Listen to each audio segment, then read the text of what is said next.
વડગામ તાલુકાના જોઈતા ગામે સૌપ્રથમવાર ગ્રામ પંચાયતમાં સરપંચની ચૂંટણીમાં સમગ્ર ગ્રામજનો દ્વારા સમરસ કરી મહિલાઓની સરપંચ અને સભ્યોની વરણી કરતા ગ્રામજનોમાં ખુશીનો માહોલ। વડગામ તાલુકાના જોઈતા ગામે જે અંધારિયા ગ્રુપ ગ્રામ પંચાયતમાં આવતું હતું ત્યારે અંધારિયા ગ્રુપ ગ્રામ પંચાયતમાંથી અલગ પડવાથી સૌ પ્રથમવાર જોઈતા ગામે ગ્રામ પંચાયતની ચૂંટણી યોજાવાની હોવાથી જેમાં સામાન્ય સ્ત્રી સીટ હોવાથી સમગ્ર જોઈતા ગ્રામજનોના સાથ અને સહકારથી જોઈતા ગ્રામ પંચાયતને સમરસ કરતા સમગ્ર ગ્રામજનો દ્વારા મહિલાઓને સરપંચ, ડેપ્યુટી સરપંચ અને મહિલા સદસ્યોની વરણી કરતા સમગ્ર ગામમાં ખુશી છવાઈ ગઈ હતી। જ્યારે સમગ્ર જોઈતા ગામના દરેક સમાજના આગેવાન શ્રી, યુવાનો અને બહેનો દ્વારા અંધારિયા ગ્રુપ ગ્રામના સર્વ સરપંચ શ્રીમતી મંજુલાબેન રણજીતસિંહ ચાવડાની સર્વસંમતિથી સરપંચ પદે વરણી કરવામાં આવી હતી। જેમાં ડેપ્યુટી સરપંચ તરીકે શ્રીમતી મનીષાબા અશ્વિનસિંહ ચાવડાની વરણી કરવામાં આવી હતી। જ્યારે 8 વોર્ડમાં પણ મહિલા સભ્યશ્રીઓની વરણી કરવામાં આવી હતી। ત્યારે સમગ્ર જોઈતા ગ્રામજનો દ્વારા મહિલાઓને સુકાન આપી જોઈતા ગામનો વિકાસ થાય તેવી ખુશી વ્યક્ત કરી હતી। મહિલા સરપંચ શ્રીમતી મંજુલાબા રણજીતસિંહ ચાવડા દ્વારા જણાવવામાં આવ્યું હતું કે જોઈતા ગામના વિકાસની સાથે સાથે ગામની એકતા અને ભાઈચારો સાથે રહીને ગામના વિકાસના જે કામો બાકી છે તે પૂર્ણ કરાશે।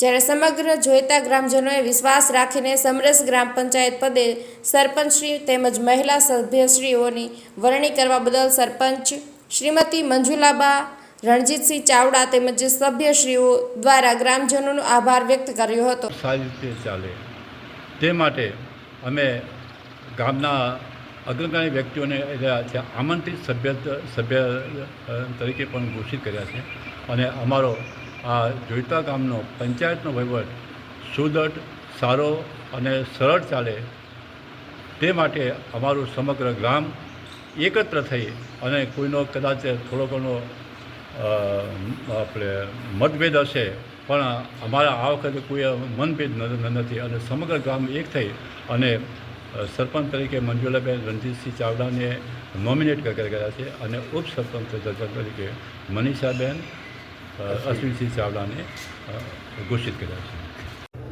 સરસ માહોલ છે અત્યારે તો।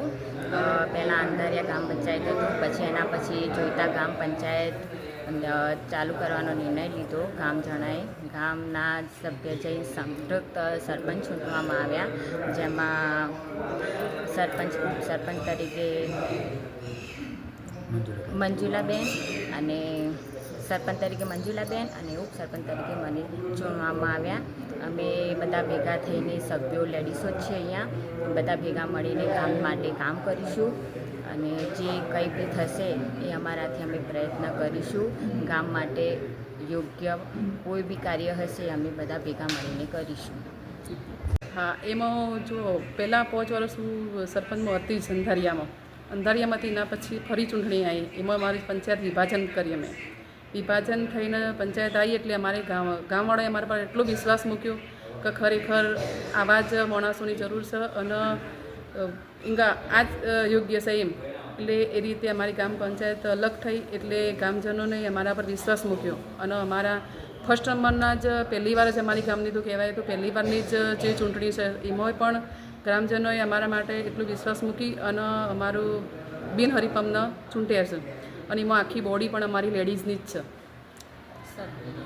ગામમાં કેવા વિકાસના કામ બાકી છે, કેવા બાદ કરવામાં હા, આવશે? એમાં જુઓ ગામમાં બધા કામ જે થયેલા છે એ કામ તો થઈ જ જશે। અમુક અમારી પંચાયત હજી અધૂરી છે થોડી, એમાં થોડું કામ બાકી છે। નવી પંચાયત અમે અહીંયા જોઈતા બનાવી છે, એમાં થોડું કામ હજી અધૂરું છે। મેદાનનું અમે એક મોટું મેદાન બનાવીશું યુવાનો માટે, એમાં એક થોડુંક હજી અમારે એમાં પેલું ગાર્ડન એવું બનાવવાનું બાકી છે।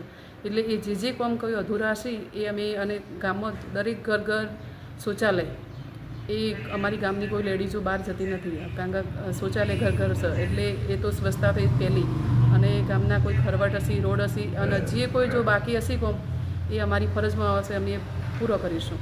ગામને કેવું બનાવવામાં આવશે? અમારું ગામ હું કુકડિયું ગામ બનાવવા માગું છું અને એ રીતે જ અમારી ગામનો વિકાસ થાય એવી બધાને જોડી લઈને હું ગામનો વિકાસ કરું એવી હું બધા ગામવાળાઓને પણ વિનંતી કરું છું કે મને સાથ સહકાર આપી અને મને આગળ વધારે। ઓકે।